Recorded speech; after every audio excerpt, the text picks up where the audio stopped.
अभी आप लोगों ने न्यूज़ देखी सऊदी अरब की, हैदराबाद के कुछ ज़ायरीन एक बस में जा रहे थे, शायद मक्का से मदीना जा रहे थे वो, और बस जा करके एक ऐसी गाड़ी से जा करके टकरा गई जिसमें डीजल भरा हुआ था, और ऑन द स्पॉट बस के सारे मुसाफिरीन का इंतकाल हो गया। सब जल के मर गए क्योंकि डीजल था सामने वाले। जब गाड़ी लड़ी है, डीजल जो है खतरनाक होता है, आग लगी, सब जल के मर गए। जब गाड़ी लड़ी है, ड्राइवर कूदा था, और ड्राइवर के से सटा हुआ ड्राइवर के बगल में एक लड़का जिसका नाम सलमान था, ड्राइवर ने उससे भी कहा तुम भी कूद जाओ, वो भी कूद गया, सिर्फ वही एक लड़का बचा, बाकी सब लोग मर गए उस हादसे में। और उम्रा पर जाने के पहले उसी सफर में हैदराबाद की एक पूरी फैमिली जिसमें 20 लोग थे, उन लोगों ने एयरपोर्ट पर पूरे परिवार के साथ फोटो लिया था। आज सोशल मीडिया पर वो फोटो वायरल हो रहा है। जाने के पहले फोटो लिया था, उसमें छोटे छोटे बच्चे भी थे, औरतें भी थीं, बूढ़े भी थे, जवान भी थे, 20-25 लोग थे पूरे परिवार के। पूरा खानदान जल के मर गया। क्या भरोसा है जिंदगानी का, आदमी बुलबुला है पानी का। एक हादसा होता है, इंसान दुनिया से चला जाता है, सिर्फ उसकी यादें रह जाती हैं, उसकी फ़ोटो रह जाते हैं। उसका फेसबुक अकाउंट है, आज कोई चलाने वाला नहीं। उसका बैंक अकाउंट है, आज उसको कोई और इस्तेमाल कर रहा है, उसकी चीज़ों को कोई और इस्तेमाल कर रहा है। यही हकीकत है मेरे प्यारे साथियों। सयस्ला नारन ज़ाता लहब, दुनिया की आग तो जलती है और जलने के बाद बुझ जाती है, लेकिन ऐ मेरे बंदो, एक आग ऐसी भी है जो कभी बुझने वाली नहीं है, कभी ठंडी होने वाली नहीं है। सयस्ला नारन ज़ाता लहब, अबू लहब उसी आग में जाएगा जो हमेशा भड़कती रहेगी, जो कभी बुझेगी नहीं, कभी ख़त्म नहीं होगी। दिल्ली में कार में विस्फोट हुआ, सीएनजी की कार थी। अभी हमारी सुरक्षा एजेंसियां तहकीक कर रही कि विस्फोट कैसे हुआ, हकीकत अल्लाह बेहतर जानता है। लेकिन आप गौर कीजिए, जब आग लगती है दुनिया में और कोई जलता है, एक बार जलता है, एक बार उसकी चमड़ी जलती है, उसके बाद या तो वो मर जाता है या बच जाता है। जलने की तकलीफ एक बार होती है, मगर जहन्नम की आग दुनिया की आग से ज़्यादा खतरनाक होगी। वो सीएनजी की आग नहीं होगी, वो डीजल की आग नहीं होगी। फरमाया या अय्युहल्लज़ीना आमनू कू अनफुसकुम व अहलीकुम नारा, ए ईमान वालो, बचाओ अपने आप और अपने घर वालों को उस आग से जिसका ईंधन इंसान और पत्थर होंगे, जो सीएनजी से नहीं जलेगी, जो डीजल से नहीं जलेगी, जो एलपीजी से नहीं जलेगी, जो पेट्रोल से नहीं जलेगी, जो इंसानों से जलेगी, जो पत्थरों से जलेगी। दुनिया में एक बार जलने की तकलीफ होगी, जहन्नम में बार बार जलाया जाएगा। कुल्लमा नज़िजत जुलूदुहुम बद्दलनाहुम जुलूदन गैरहा, ऐ जहन्नमियों, तुम्हारी चमड़ी एक बार जलेगी, हम दोबारा नई चमड़ी चढ़ा देंगे ताकि बार बार तुम्हें जलने की तकलीफ हो, जो जलने का जो दर्द होता है वो बार बार तुमको दिया जाए। ऐ जहन्नमियों, एक बार जलोगे तो तकलीफ हो करके ख़त्म हो जाएगी, बार बार जलाया जाएगा, बार बार तुमको तकलीफ दी जाएगी। ओ दुनिया वालों, हम दुनिया की आग से अपने आप को बचाते हैं। हमारे बदन में कहीं चिंगारी लग जाए, ज़रा सा आग से जल जाए, हम फ़ौरन उस पर मलहम लगाते हैं, ऑइंटमेंट लगाते हैं, कोई ऐसी चीज़ लगाते हैं कि जलने का निशान न रहे, जलने की तकलीफ़ ख़त्म हो जाए। मेरे प्यारे भाइयों, तुम दुनिया की आग में, दुनिया के गर्म पानी का अगर एक बूंद तुम्हारे हाथ पे गिर जाए तुम बर्दाश्त नहीं कर पाते हो। तुम जहन्नम का खौलता हुआ पानी और जहन्नम की आग कैसे बर्दाश्त करोगे मेरे प्यारे साथियों। इसीलिए अल्लाह कुरान में कहता है इन जहन्नम कानत मिरसादा, ऐ मेरे बंदो, जहन्नम इंतजार कर रही है, जहन्नम घात लगा के बैठी है, अपने आप को जहन्नम की आग से बचा लो। दुनिया की आग से 70 गुना ज्यादा खतरनाक होगी जहन्नम। सयस्ला नारन ज़ाता लहब, अल्लाह कुरान में कह रहा है अबू लहब जहन्नम में जाएगा। अच्छा, यहां एक पॉइंट की बात बताऊं, ये सूरत कब नाजिल हुई? अबू लहब की जिंदगी में नाजिल हुई। अबू लहब अभी जिंदा है, मौजूद है, बाकी है, और कुरान की यह आयत उतर के क्या कह रही है? अबू लहब जहन्नम में जाएगा। इसका मतलब यह हुआ कि अल्लाह ताला मुहर लगा रहा है, अबू लहब ईमान नहीं लाएगा, उसका इंतकाल, उसकी मौत कुफ्र पर होगी। और दुनिया ने देखा अबू लहब ईमान नहीं लाया, ना तो ईमान लाया, न ईमान लाने का कभी ख्याल उसके दिल में पैदा हुआ।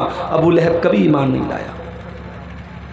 इसका मतलब यह हुआ कि कुरान की आयत अल्लाह ताला के कलाम होने की दलील है। कुरान की आयत बता रही है कि कुरान अल्लाह का कलाम है। कुरान जो बात कह रहा है 100% सच्ची साबित हो रही है। कुरान ने कहा कि अबू लहब जहन्नम में जाएगा, तो वाकई में अबू लहब जहन्नम में जाएगा, क्योंकि अबू लहब ईमान नहीं लाया, कुफ्र के ऊपर उसका खात्मा हुआ। अच्छा, अबू लहब कौन था? नबी का चचा था। आज हमारे यहाँ बिरादरी पर बड़ा नाज होता है। आपके यहाँ तो एक ही बिरादरी है, शेरशाबादी है, सुरजापुरी है। हमारे यहाँ अंसारी हैं, शेख हैं, सिद्दीकी हैं, फलाने हैं, ढकाने, बड़ी बिरादरी हमारे यूपी और जो है उधर उत्तर प्रदेश में चलती है। बिरादरी पर बड़ा नाज है। साहब, हम तो सैयद हैं। सैयद कौन है? रसूल के ख़ानदान के। शराब पियो, जिना करो, दाढ़ी मुंडाओ, औरतें बेहयाई करे, सैयद हैं हम तो रसूल के खानदान। याद रखो मेरे प्यारे साथियों, ईमान नहीं लाया तो अबू लहब जो नबी का चचा था वो जहन्नम में गया। हजरत नूह अलैहिस्सलाम का बेटा अपने बाप पर ईमान नहीं लाया तो वो भी दुनिया में डूबा और आखिरत में भी डूबेगा। पैगंबर थे नूह अलैहिस्सलाम, 950 साल तक अल्लाह ताला के दीन की तबलीग करते रहे, मगर अपने बेटे को नहीं बचा पाए। बगावत पर हो आमादा तो डूबे नूह का बेटा, बगावत पर हो आमादा तो डूबे नूह का बेटा, यहाँ नामो नसब की बरतरी से कुछ नहीं होता। तू है कौन? मेरा बाप बहुत अच्छा था। अल्लाह क्या ये नहीं पूछा तेरा बाप कैसा था? अल्लाह का ये पूछा जाएगा तू कैसा है, तेरा ईमान है कि नहीं, तेरा अकीदा सही है कि नहीं, तेरा कैरेक्टर सही है कि नहीं, तेरा अमल सही है, तेरा पूछा जाएगा, तेरे बाप का नहीं पूछा जाएगा।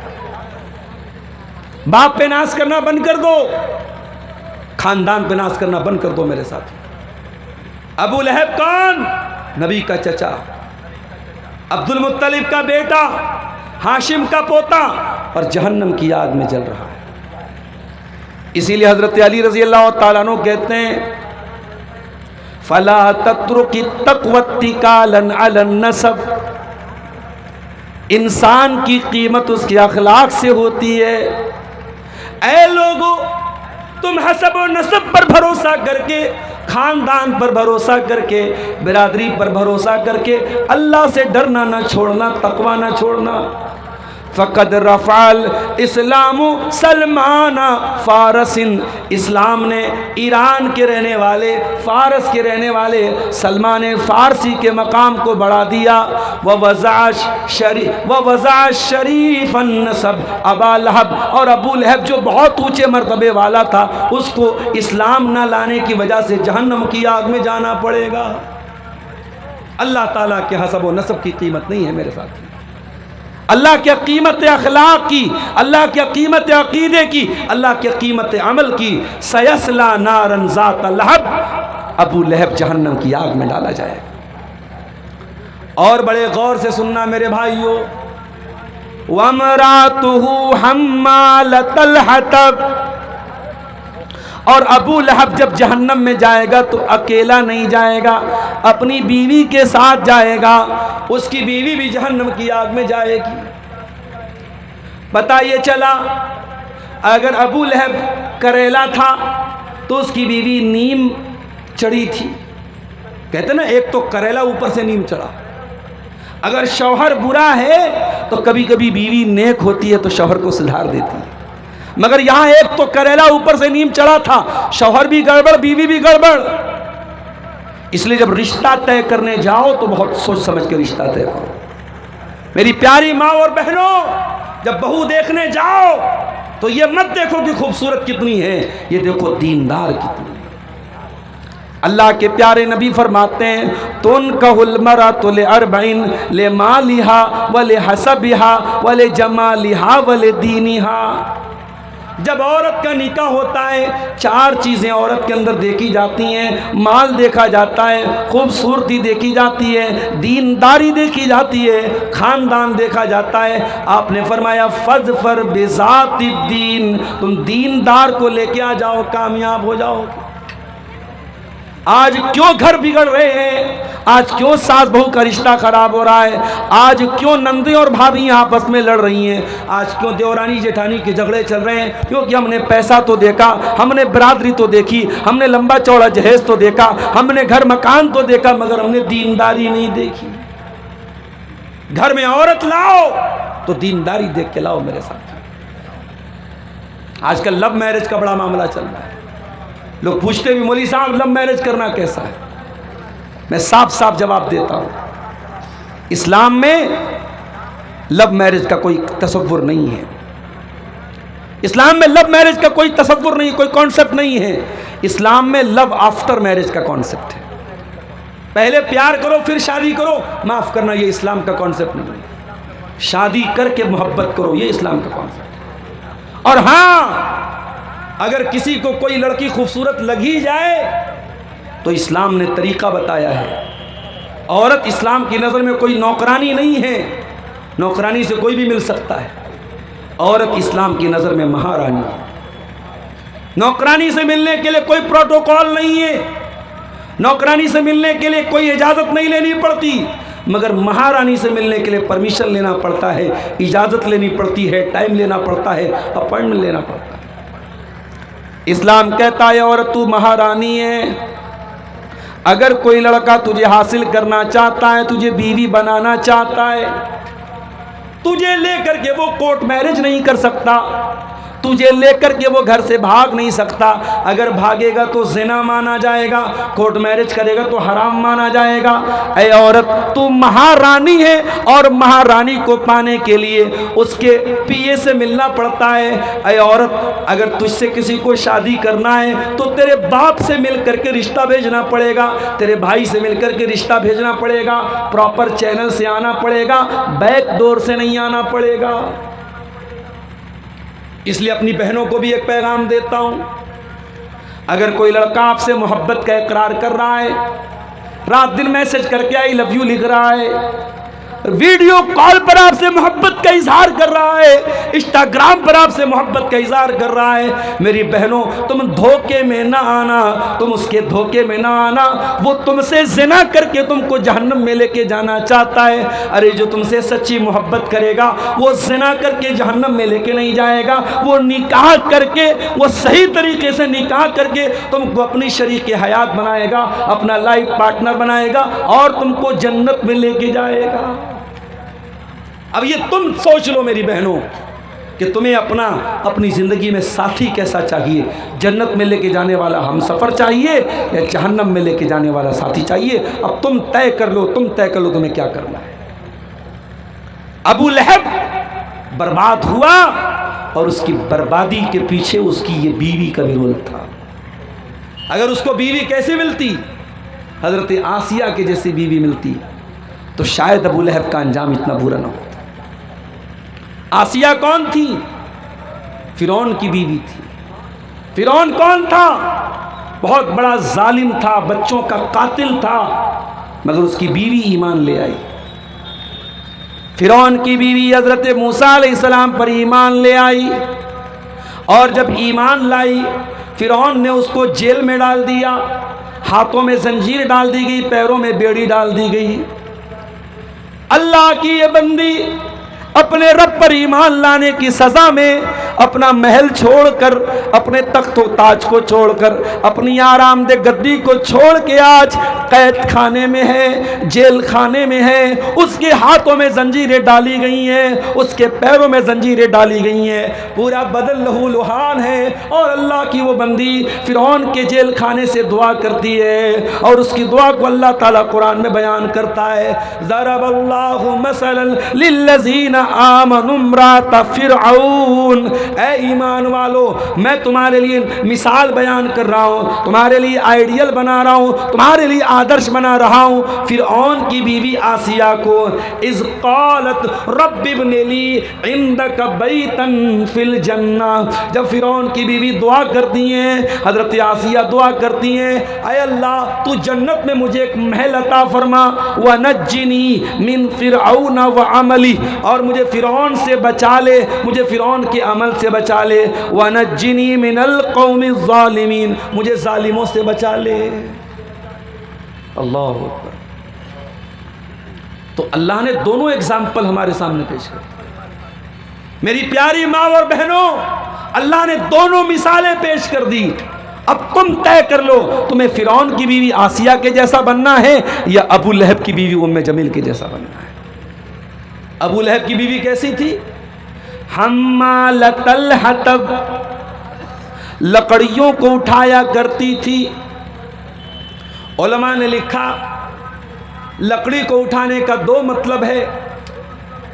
एक मतलब तो यह चुगलखोर थी, रिश्तों में दरार डाला करती थी, लकड़ी डाला करती थी, रिश्तों को तोड़ा करती थी, इसलिए अल्लाह ने उसको हम्मालतल हतब कहा। ऐ मेरी प्यारी माँ बहनों, अगर हो सके तो रिश्ता बनाने वाली बनना, रिश्ता तोड़ने वाली कभी ना बनना, वरना अबू लहब की बीवी के साथ तुम्हारा हशर होगा। चुगलखोर न बनना, रिश्तों में दरार डालने वाली न बनना, अगर हो सके तो मिलाने वाली बनना। कभी किसी की दुश्मनी में नफरत का पेट्रोल मत डालना, कभी नफरत का जहर मत डालना। इसीलिए अल्लाह के नबी फरमाते हैं, अगर आपस में झगड़ा हो जाए, उस झगड़े को जो बढ़ाता है, अल्लाह के नबी ने फरमाया हियल हालिका, रिश्तों को तोड़ना, रिश्तों को काटना, ये इंसान की नेकियों को ख़त्म कर देता है, रिमूव कर देता है, मिटा देता है, दीन को मिटा देता है, इस्लाम को मिटा देता है। और अगर कोई रिश्तों को जोड़ता है, मेल मिलाप कराता है, इस्लाह कराता है, अल्लाह के नबी ने इसको नमाज से बेहतर कहा, सदका से बेहतर कहा, जिहाद से बेहतर कहा। इसलिए अगर दो लोगों में दूरी है, दरार है, तो दरार को दूर करने वाले बनो, दरार को बढ़ाने वाले मत बनो मेरे प्यारे साहब। यहां तक के इस्लाम में झूठ बहुत बड़ा गुनाह है, लेकिन अगर दो लोगों को मिलाने के लिए झूठ बोलना पड़े तो इस्लाम ने झूठ भी बोलने की इजाज़त दी। अल्लाह के प्यारे नबी सल्लल्लाहु अलैहि वसल्लम फरमाते हैं, लईसल कज़्ज़ाबुल्लज़ी युस्लिहु बैनन्नास, जो लोगों के बीच में सुलह कराता है, अगर वो झूठ भी बोलते तो उसका झूठ झूठ नहीं लिखा जाएगा, वो झूठा नहीं है जो सुलह कराने के लिए झूठ बोले। तो अबू लहब की बीवी कैसी थी? हम्मालतल हतब, लकड़ी लगाने वाली थी, लकड़ी उठाने वाली। एक मतलब तो ये है शायद। और दूसरा मतलब क्या है? अबू लहब की बीवी लकड़ियाँ इकट्ठा करती थी, कांटे इकट्ठा करती थी और अल्लाह के नबी के रास्ते में बिछा दिया करती थी, नबी को तकलीफ पहुंचाया करती थी। इसीलिए कुरान जब उसका नाम लेता है, कुरान जब उसका जिक्र करता है तो क्या कहता है? वम्रअतुहु हम्मालतल हतब, अबू लहब की बीवी भी जहन्नम में जाएगी जो लकड़ी इकट्ठा करने वाली थी। अबू लहब की बीवी के पास एक बहुत बड़ा हार था, हार समझते ना, हार, नेकलेस, मोतियों का हार था। वो इतनी कमबख्त थी, उसने अपने मोतियों के हार को बेच दिया और कहा कि इसको बेच करके मैं इस्लाम के खिलाफ इस्तेमाल करूंगी, मोहम्मद रसूलुल्लाह के खिलाफ इस्तेमाल। अल्लाह अकबर। जब नबी चंदे की अपील करते थे, औरतें अपने जेवरात भेजती थी इस्लाम की मदद करने के लिए।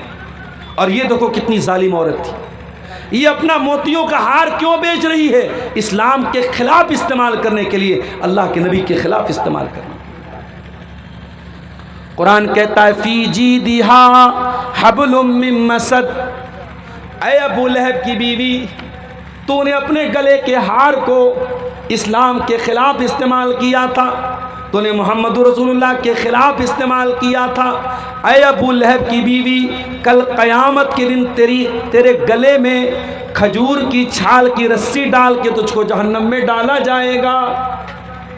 हब्लुम मिन मसद, खजूर की छाल की रस्सी डाल के तुझे जहन्नम की आग में डाला जाएगा। और बाज़ उलमा ने लिखा कि खजूर की छाल की नहीं, लोहे की जंजीर इसकी गर्दन में डाली जाएगी। सुम्मा फी सिलसिलतिन ज़रूहा सबऊन ज़िराअन फस्लुकू, 70 गज लंबी जंजीर जिससे जहन्नमियों को जकड़ा जाएगा, वो अबू लहब की बीवी उम्मे जमील के गले में डाली जाएगी और उस जंजीर उसके गले में डाल के उसको जहन्नम में डाला जाएगा। पता ये चला कि अगर शौहर के गलत कामों में बीवी सपोर्ट करती है तो बीवी का भी वही अंजाम होगा तो शौहर का अंजाम। इसलिए खबरदार, कभी गलत काम में किसी का सपोर्ट मत करो। अगर हो सके तो अच्छे कामों में सपोर्ट करो और नहीं कर सकते तो कम से कम बुराई में सपोर्ट मत करो। कुरान एक उसूल बताता है, तावनु अलल बिर्रि वत्तक़वा वला तावनु अलल इस्म वल उद्वान, नेकी के कामों में, तकवा के कामों में एक दूसरे की मदद करो और गुनाह के कामों में, ज़्यादती के कामों में एक दूसरे की मदद न करो। अबू लहब की बीवी क्यों बर्बाद हुई? अपने शौहर का गलत काम में सपोर्ट करने की वजह से। तो ये कुरान की एक छोटी सी सूरत थी जिसमें सिर्फ 5 आयतें हैं। इन 5 आयतों की तफसीर और इसका माना और मतलब मैंने आपके सामने बयान किया है। कुरान की ये छोटी सी सूरत हमें ये मैसेज दे रही है कि हम अबू लहब के जैसे न बने, हम इस्लाम की मदद करने वाले बने, इस्लाम का सपोर्ट करने वाले बने। क़यामत की सुबह तक जब तक कुरान पढ़ा जाता रहेगा तब्बत यदा अबी लहब भी पढ़ी जाएगी और ये सूरत दुनिया को ये पैगाम देगी कि ऐ दुनिया वालों, अगर हो सके तो तुम अबू बकर के साथ खड़े होना, उमर फारूक के साथ खड़े होना, उस्मान गनी के साथ खड़े होना, तुम अबू लहब के साथ खड़े मत होना। इस्लाम के ख़िलाफ़ अपनी एनर्जी को इस्तेमाल मत करना, इस्लाम के ख़िलाफ़ अपनी ताकत को इस्तेमाल मत करना। मेरे प्यारे साथियों, अभी मैं जब मैं पटना से आ रहा था आपके बीच में, 5-6 किलोमीटर पहले एक जगह मेला लगा हुआ था। हमारे कोई गैर मुस्लिम भाइयों का मेला था, उनका मंदिर भी वहाँ था, मंदिर के पास मेला लगा हुआ था। मैंने देखा बड़ा जाम लगा हुआ है, तो मैंने किसी से पूछा भाई क्या मामला है? किसी ने कहा कोई लड़का किसी लड़की को लेके भाग गया है। तो ये लड़का लड़की को जो लेके भागता है, हम कभी कभी सीमांचल के कुछ जलसों में भी ये सिचुएशन हम देखते हैं कि साहब जलसों में भी कभी कभी शोर उठता है, क्या हुआ कोई लड़का किसी लड़की को लेके भाग गया। तो मुझे ऐसा लगता है कि कहीं ना कहीं जो कल्चर हमारे गैर मुस्लिम भाइयों का है, उनके यहाँ मेले ठेले का जो कल्चर है, वो कल्चर हमारे यहाँ जलसों में भी एक मेले ठेले का माहौल बना लिया जाता है। उनके यहाँ भी लड़के लड़कियाँ सब बाज़ार में घूम रहे, हमारे यहाँ भी जलसों में बाज़ारों में घूमते रहते हैं। और ये जो मामलात उनके यहाँ होते वो हमारे यहाँ भी होते हैं। मेरे प्यारे साथियों, हमें और आपको ये सोचना चाहिए कि हम अबू लहब के मिशन को आगे बढ़ा रहे हैं या अबू बकर सिद्दीक़ के मिशन को आगे बढ़ा रहे हैं। आज बुराइयों का ऐसा माहौल है मेरे प्यारे साथियों कि अल्लाह की पनाह है, दिन ब दिन बुराइयाँ बढ़ रही हैं। और ऐसे माहौल में हमारे लिए आइडियल अगर कोई लोग हैं तो नबी के सहाबा हैं। मेरे प्यारे साथी, अल्लाह के नबी सहाबा के साथ बैठे हुए हैं। आपने फरमाया जो आदमी दुनिया में नमाज पढ़ेगा, जन्नत में उसके लिए अलग से एक गेट होगा, बाबुस्सला, वो उस गेट से जन्नत में दाखिल होगा। जो दुनिया में बहुत ज़्यादा सदका खैरात करेगा, उसके लिए जन्नत में एक अलग गेट होगा, बाबू सदका, वो बाबू सदका से जन्नत में जाएगा। जो दुनिया में बहुत ज़्यादा नफिल रोज़ा रखेगा, उसके लिए जन्नत में एक दरवाज़ा होगा, बाबू रैयान, वो बाबू रैयान से जन्नत में दाखिल होगा। जन्नत के 8 दरवाजे होंगे। नबी ने फरमाया 8 दरवाजे से अलग अलग नेकी करने वाले लोग जाएंगे। हज़रत अबू बकर सिद्दीक़ ने कहा, ऐ अल्लाह के नबी, क्या कोई ऐसा भी होगा, कोई ऐसा अल्लाह का कुछ नसीब बंदा भी होगा जिसको 8 दरवाज़ों से बुलाया जाए जो सदका खैरात भी खूब करने वाला हो, नमाज भी खूब पढ़ने वाला हो, अल्लाह की राह में जिहाद करने वाला भी हो, रोज़ा रखने वाला भी हो। अल्लाह के नबी, क्या कोई ऐसा भी होगा जिसको 8 दरवाजे से बुलाया जाएगा? आपने फरमाया हाँ, ऐसे भी लोग होंगे। वह अर्जू अन तकून मिनहुम, और ऐ अबू बकर, मुझे उम्मीद है कि उन खुश नसीबों में से तुम भी होगे। मेरे प्यारे साथियों, अबू बकर सिद्दीक का मिजाज ऐसा था। आज हम दुनिया के लिए कंपटीशन करते हैं। अगर हमारे भाई के पास दौलत है तो हमारे पास भी दौलत आ जाए, उसके पास 2 मंजिला घर है, हमारे पास भी 2 मंजिला घर आ जाए, उसके पास अगर शोहरत है, इज्जत है, दौलत है, हमारे पास भी आ जाए। हम दुनिया के लिए कंपटीशन करते हैं। मेरे प्यारे साथियों, हमें आखिरत के लिए कंपटीशन करना चाहिए।